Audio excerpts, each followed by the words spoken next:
So yes, the next is in the module 4, statistical inference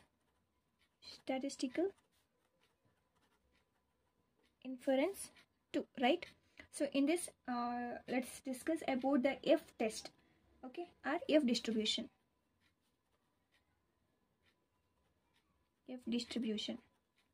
Module 4 statistical inference. ಇದರಲ್ಲಿ ನಾವು ಇವತ್ತು F distribution or F test ಅಂತ ಹೇಳ್ತೀವಿ. ಇದರಲ್ಲಿ ತುಂಬ ವೆರಿ ಈಸಿ ಇದೆ. ಎಫ್ ಡಿಸ್ಟ್ರಿಬ್ಯೂಷನ್ ಅಥವಾ ಎಫ್ ಟೆಸ್ಟು ನಿಮಗೆ ಇದರಲ್ಲಿ ನೋಡ್ಬೋದು. ಮ್ಯಾಥಮೆಟಿಕ್ಸ್ ಅಥವಾ ಹ್ಯಾಂಡ್ ಬುಕ್ಕಲ್ಲಿ 22nd ಪೇಜಲ್ಲಿ ಎಫ್ ಡಿಸ್ಟ್ರಿಬ್ಯೂಷನ್ ಅವರೇ ಫಾರ್ಮುಲಾನ ಕೊಟ್ಟಿದ್ದಾರೆ. ಸೊ ಈ ಫಾರ್ಮುಲಾ ಏನು ಇದೆ, F is equals to S1 square by S2 square. S1 square and S2 square ಅಂತ ಅಂದರೆ ಸ್ಯಾಂಪಲ್ದು ವೇರಿಯನ್ಸ್. 2 ಸ್ಯಾಂಪಲ್ಸ್ ಇದೆ, ವೇರಿಯನ್ಸು ಕೂಡ 2 ಇದೆ. ಅದ್ರ ಮಧ್ಯೆ ನಾವು ಪ್ರಾಬ್ಲಮ್ಸನ್ನು ಸಾಲ್ವ್ ಮಾಡ್ತಾ ಇದ್ದೀವಿ. So yes, so F distribution 22nd ಪೇಜಲ್ಲಿ ಅವರೇ ಫಾರ್ಮುಲಾನ ಕೊಟ್ಟಿರ್ತಾರೆ. So F is equals to S1 square divided by S2 square. S1 ಸ್ಕ್ವೇರನ್ನು ಫೈಂಡ್ ಔಟ್ ಮಾಡಬೇಕು, S2 ಸ್ಕ್ವೇರನ್ನು ಫೈಂಡ್ ಔಟ್ ಮಾಡಬೇಕು, ಎಷ್ಟು ಇಲ್ಲಿ ಹಾಕಬೇಕು. ಸೊ S1 ಸ್ಕ್ವೇರ್ ಅಂತಂದರೆ ಆ್ಯಂಡ್ S2 ಸ್ಕ್ವೇರ್ ಅಂತಂದರೆ ಏನು, ಅದನ್ನು ಸಹ 23rd ಪೇಜಲ್ಲಿ ಸ್ಟಾರ್ಟಿಂಗಲ್ಲಿ ಅವರೇ ಕೊಟ್ಟಿದ್ದಾರೆ. So here S1 square is equals to summation x minus x dash whole square divided by N1 minus 1. S2 square is equals to summation y minus y dash whole square divided by N2 minus 1. So ಈ ರೀತಿ ಫಾರ್ಮುಲಾನ ಕೊಟ್ಟಿದ್ದಾರೆ, ಅದನ್ನು ಬರ್ಕೊಳ್ಳೋಣ. So S1 square is equals to summation x minus x dash whole square divided by N1 minus 1. So next S2 square is equals to summation y minus y dash whole square divided by N2 minus 1. So ಫಾರ್ಮುಲಾನ ಬರ್ಕೊಂಡೆ. ಇಲ್ಲೇ ಎಲ್ಲ information ಕೊಟ್ಟಿರ್ತಾರೆ, first ಅದನ್ನು ಬರ್ಕೋತೀರ. ಫಾರ್ಮುಲಾನು ಸಹ ಕೊಟ್ಟಿದ್ದಾರೆ, ಆ ಫಾರ್ಮುಲಾನ ಹೇಗೆ ಎಕ್ಸ್ಪ್ರೆಸ್ ಮಾಡ್ತೀವಿ ಅದನ್ನು ಸಹ 23rd ಪೇಜಲ್ಲಿ ಕೊಟ್ಟಿದ್ದಾರೆ. ಓಕೆ, ನಾವು let us take one of the example. So yes, first question, 2 independent samples of size 7 and 6 have the following values. Sample A, sample B, 2 ಸ್ಯಾಂಪಲ್ಸನ್ನು ಕೊಟ್ಟಿದ್ದಾರೆ. ಸೊ ಇದಕ್ಕೆ ವೇರಿಯನ್ಸನ್ನು ಫೈಂಡ್ ಔಟ್ ಮಾಡಬೇಕು, ಇಲ್ಲಿಗೆ ಸಬ್ಸ್ಟಿಟ್ಯೂಷನ್ ಮಾಡಬೇಕು, ಅಷ್ಟೇ ಇದು. ಸೊ ಏನು ವ್ಯಾಲ್ಯೂಸ್ ಕೊಟ್ಟಿದ್ದಾರೆ, 28, 30, 32, 33, 33, 29, 34, 29, 30, 30, 24, 27, 29. Examine whether the samples have been drawn from the normal population having the same variance. In bracket, we have given that the values of F at 5% level for 6,5 degree of freedom is 4.95 and for 5,6 degree of freedom is 4.391. So ಬ್ರ್ಯಾಕೆಟಲ್ಲಿ ಅವ್ರು ಕೊಟ್ಟಿರ್ತಾರೆ F distribution ಅಂತ. So ಇದರಿಂದ ನಿಮಗೆ ಗೊತ್ತಾಗುತ್ತೆ F distribution ಕೇಳಿದ್ದಾರೆ ಅಂತ. Okay, so let's solve this. So solution,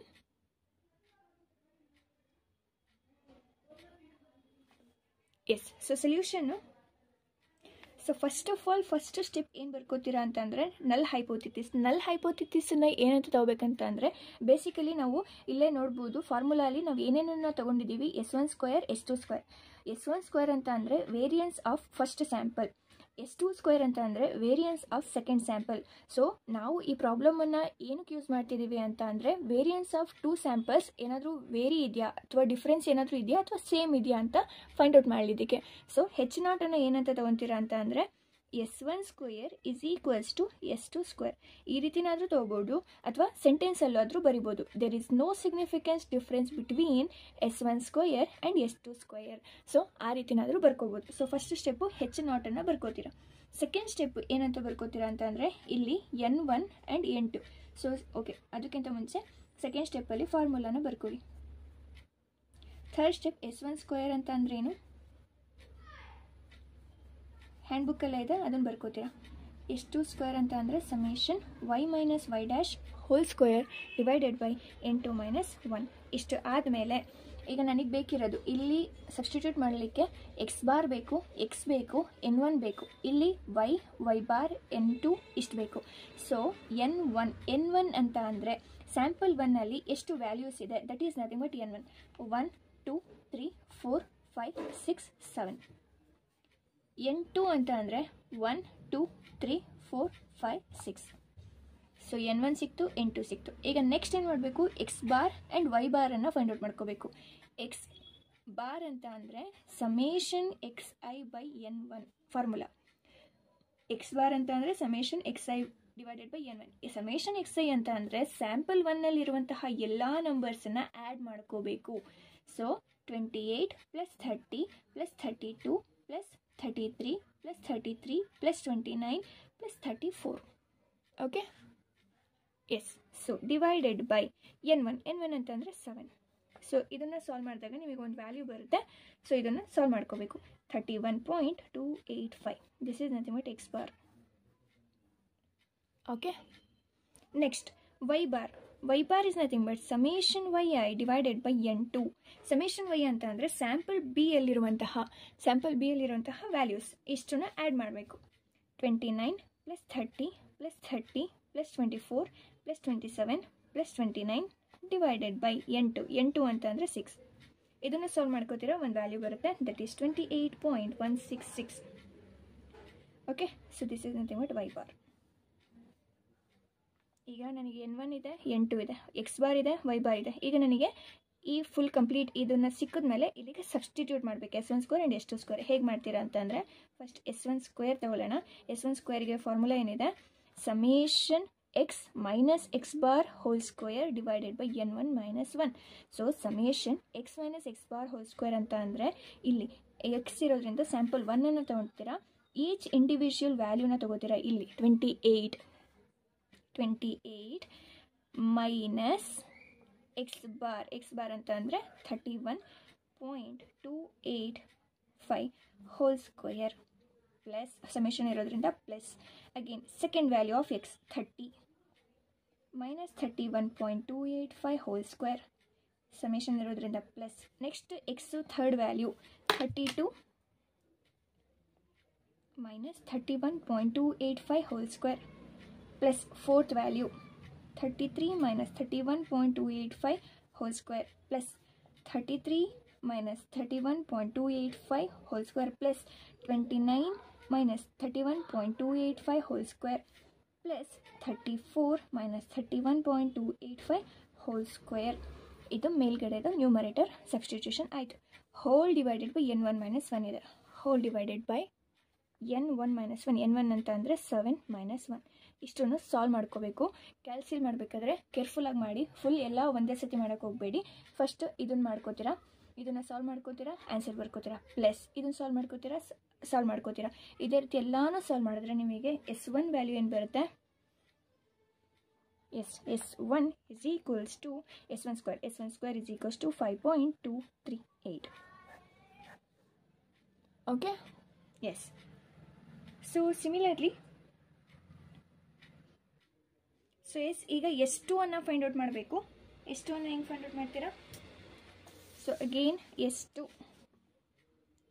S2 square is equals to summation y minus y1 bar whole square divided by N2 minus 1. This is the formula, right? So ಇದಕ್ಕೂ ಅಷ್ಟೇ. ಈಗೇನು ಮಾಡ್ತೀರಾ, y ಅಂತ ಅಂದರೆ ಏನು? y ಅಂತಂದರೆ sample B ಯಲ್ಲಿರುವಂತಹ each value. So ಒಂದೊಂದೇ ತಗೊಳ್ತೀರಾ. 29 minus y1 bar, sorry this is just y bar. y bar ಅಂತ ಅಂದರೆ ಏನು? ಇಲ್ಲೇನು ಬಂದಿದೆ y bar, this is the answer. So ಇದನ್ನು ಆ್ಯಡ್ ಮಾಡ್ಕೊಂಡು ಹೋಗ್ಬೇಕು, ಮೈನಸ್ ಮಾಡ್ಕೊಂಡು ಹೋಗ್ಬೇಕು. 28.166 ಹೋಲ್ ಸ್ಕ್ವೇರ್ ಫಸ್ಟ್ ವ್ಯಾಲ್ಯೂ ಆಯಿತು, ಸಮೇಷನ್ ಇರೋದ್ರಿಂದ plus. Next second value 30 minus 28.166 whole square plus 30 minus third value 30. So 30 minus 28.166 whole square plus 24 minus 28.166 whole square plus next 24 ಆಯಿತು, 27 minus 28.166 whole square plus last value is 29 minus 28.166 whole square. So whole divided by N2 minus 1. N2 ಅಂತಂದರೆ 6 minus 1. Okay, so ಇಲ್ಲಿ ಒಂದು answer ಬರುತ್ತೆ, that is 5.366. ಇಷ್ಟು find out ಮಾಡ್ಕೊಂಡ್ರೆ, ಮಾಡ್ಕೊಂಡಾದ್ಮೇಲೆ S1 square ಸಿಕ್ತು, S2 square ಸಿಕ್ತು, ಅದನ್ನು ಇಲ್ಲಿಗೆ ಸಬ್ಸ್ಟಿಟ್ಯೂಟ್ ಮಾಡಬೇಕು. So F is equals to, ಇಲ್ಲಿ ನಮಗೆ formula S1 square divided by S2 square ಆದರೂ ಬರ್ಕೋಬೋದು, ಅಥವಾ F is equals to S2 square divided by S1 square. ಅದು ಹೇಗೆ ಡಿಪೆಂಡ್ ಆಗುತ್ತೆ ಅಂತಂದರೆ, ಇನ್ ಕೇಸ್ S1 ದೊಡ್ಡದಿದ್ದರೆ ಈ ಫಾರ್ಮುಲಾ ಫಸ್ಟು ನ್ಯೂಮರೇಟರಲ್ಲಿ ದೊಡ್ಡದಿರುವಂತಹ ವ್ಯಾಲ್ಯೂಸನ್ನು ಬರ್ಕೋಬೇಕು. ಇನ್ ಕೇಸ್ S2 ದೊಡ್ಡದಿದ್ದರೆ ಈ ವ್ಯಾಲ್ಯೂನ ಯೂಸ್ ಮಾಡ್ತೀವಿ. ಈಗ ಯಾವುದು ದೊಡ್ಡದಿದೆ? ಸೊ 5.3 ಇದೆ, ಇಲ್ಲಿ 5.2 ಇದೆ. therefore S2 ಅನ್ನುವಂಥದ್ದು ದೊಡ್ಡದು. therefore we have to use this formula. so F is equals to S2 square divided by S1 square.